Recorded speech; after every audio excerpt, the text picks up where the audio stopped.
Oh boy, this is about my least favorite thing to do is public speaking, but you did it, buddy. You're married.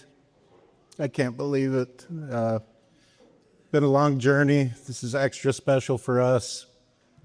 You know, if those of you that know Amy and I, we'd pretty much accepted the fact that we weren't going to be able to have children, and so, gosh, after a million doctor appointments and traveling back and forth to Las Vegas. Anyway, we finally got it figured out and we got this special little guy. And I'll never forget, this kind of cliche, but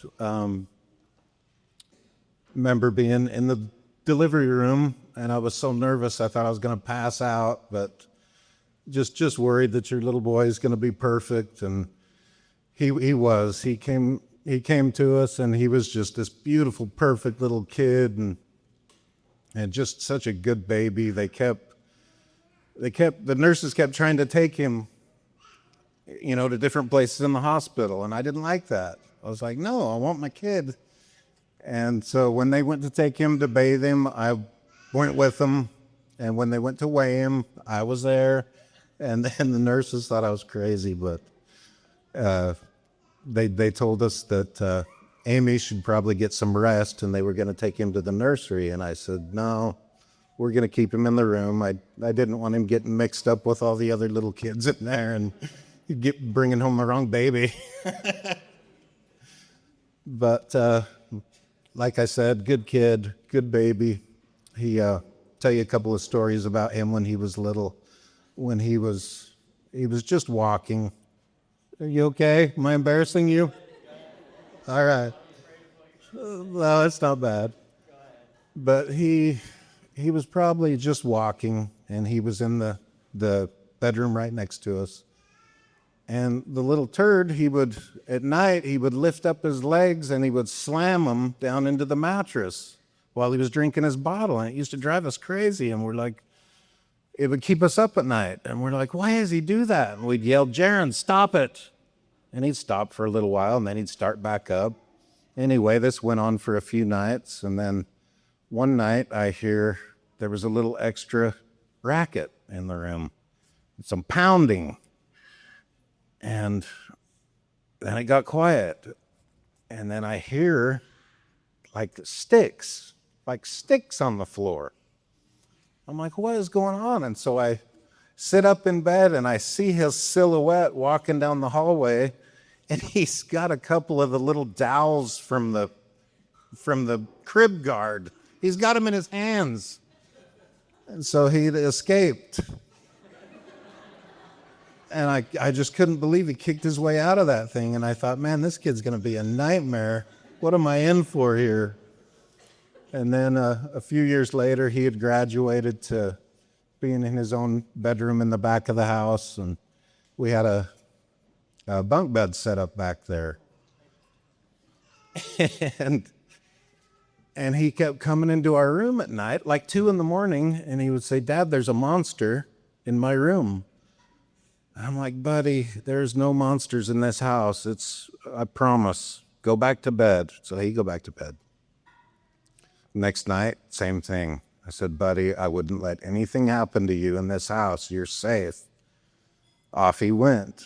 Well, third night he came back in. He said, Dad, there is something on my top bunk. I said, all right, let's go check it out. So I get up and walk this little boy down the hallway, and we get to his room, and I go to flip on the light switch, and I said, see, look, bud, there's nothing. And I went, oh my gosh.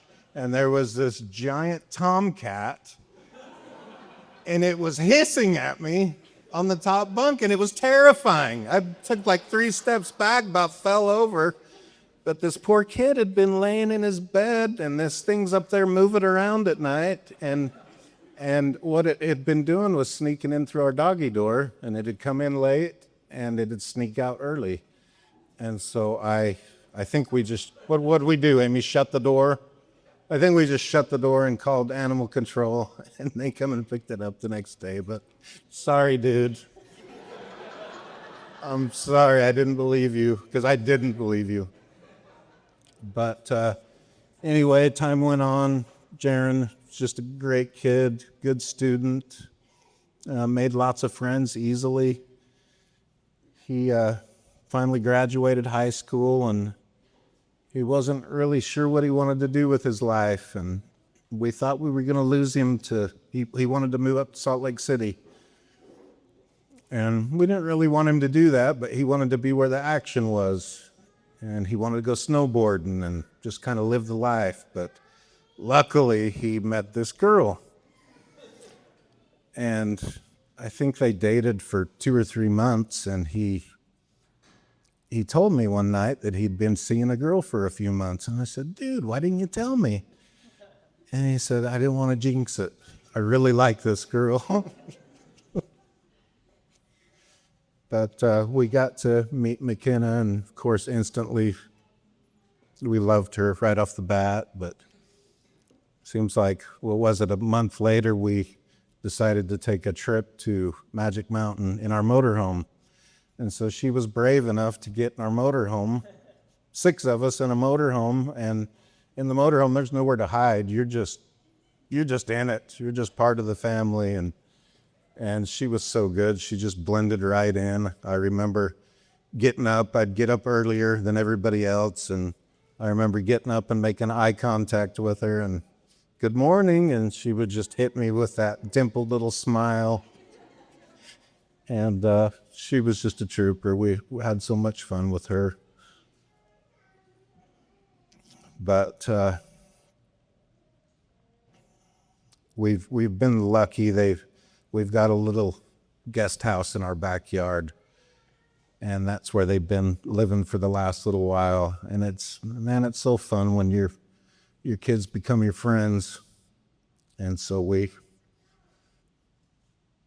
spend a lot of time back there with them, and we quit it. Gonna make me cry. But Kenna has her famous little pasta salad she makes, and she'll bring it up to the house, or we'll go back there on their deck. And it's just been so fun to be close to them. And I've been doing everything I can to make that place awesome back there so they won't leave. But you did good, bud. She's beautiful. She's perfect. And you married into a great family. The Yardleys are awesome. And so we really appreciate that. My advice to you is, things are going to happen. You're going to get on each other's nerves. There's no getting around it. In fact, when Amy and I were first married, I had this habit of, when I would get out of the shower, I would throw my wet towel on the bed. And it drove her crazy. And I would always forget about it. So I'd get out of the shower, throw my towel on the bed, get dressed, and leave. Well, one night, I go to get in bed, and that towel is in between my sheets. And so I couldn't believe what I was seeing. It was so dark, so evil. But yeah, I slept in a wet bed that night, and I don't think I talked to her for a couple of days. I was so mad. But it worked. I never did it again. But the key is the key is mutual respect for each other. Always have mutual respect, and you too. You're so lucky to find a partner these days, and you guys are just perfect for each other. And I know you're going to do great. I can't wait to see the kids. You guys are going to have beautiful babies. Take your time. No pressure. Well, year, maybe 2. What? I'm taking the mic from you. Sorry. Anyway, we love you guys, and I'm so happy for you and wish you the best.